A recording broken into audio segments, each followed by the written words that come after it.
મારી સાથે વલસાડથી સાંસદ ધવલ પટેલ જોડાયા છે. ધવલભાઈ, સ્વાગત છે ન્યૂઝ રૂમ પર આપનું. જી ધન્યવાદ.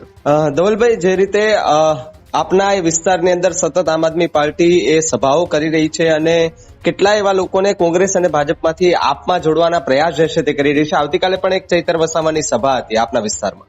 જી, અમારા વિસ્તાર વલસાડની અંદર એમણે રાત્રિ સભાનું આયોજન કર્યું હતું અને એના એક દિવસ પહેલા નવસારી દેગામમાં પણ સભાનું આયોજન કર્યું હતું અને ત્યાં એવા પ્રોપોગન્ડા અને બણગા ફૂક્યા હતા કે 20,000 થી 25,000ની જનમેદની ભેગી થશે, મોટા ગ્રાઉન્ડો બુક કર્યા હતા, પણ માંડ ત્યાં 150 થી 200 લોકો જ વલસાડમાં આવી અને પરમ દિવસે દેગામ ચીખલીની અંદર બધી ખુરશીઓ ખાલી રહી અને એનાથી એકદમ નાસીપાસ ટુકડે ગેંગના ધારાસભ્ય ચૈતર વસાવા થઈ ગયા છે.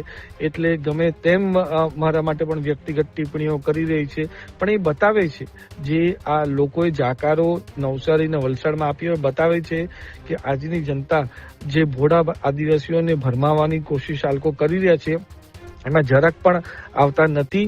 અને જે રીતના બિહારની અંદર આમ આદમી પાર્ટીની દરેક સીટો પર ડિપોઝિટ ડોલ થઈ ગઈ, સાથે દિલ્હીમાં પણ આમ આદમી પાર્ટીને જાકાર આપ્યો, એ જ રીતે ગુજરાતમાં પણ પૂરી રીતે આમ આદમી પાર્ટી કે કોંગ્રેસો એને ફગાઈ દેશે.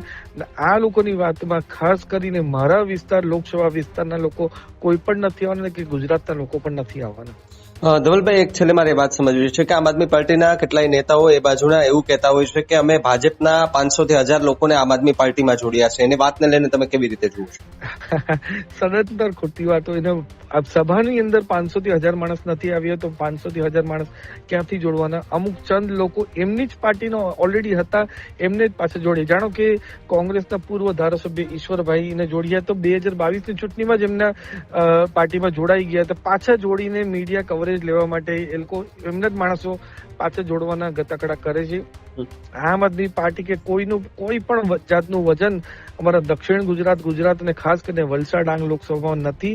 અને આગળ પણ જ્યારે પણ ઇલેક્શન આવશે ત્યારે એમની ડિપોઝિટો પૂરી બધી જગ્યા ડૂલ થઈ જશે. હમણાં જે સ્થાનિક નગરપાલિકાના અમારા ઇલેક્શન હતા, સાથે જ અમારા તાલુકા પંચાયત જિલ્લા પંચાયતના બાય ઇલેક્શન હતા, એમાં પણ આમ આદમી પાર્ટીએ એમના ઉમેદવારો આ વિસ્તારમાં ઉભા રાખ્યા હતા. અમારા વલસાડ ડાંગ લોકસભામાં નવસારી ડાંગ અને વલસાડની અંદર બધામાં ડિપોઝિટ ડોલ હમણાં ફેબ્રુઆરીમાં થઈ ગઈ છે.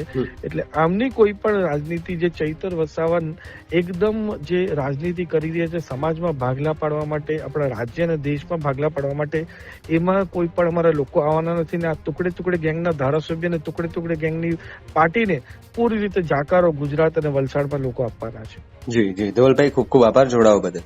Thank you.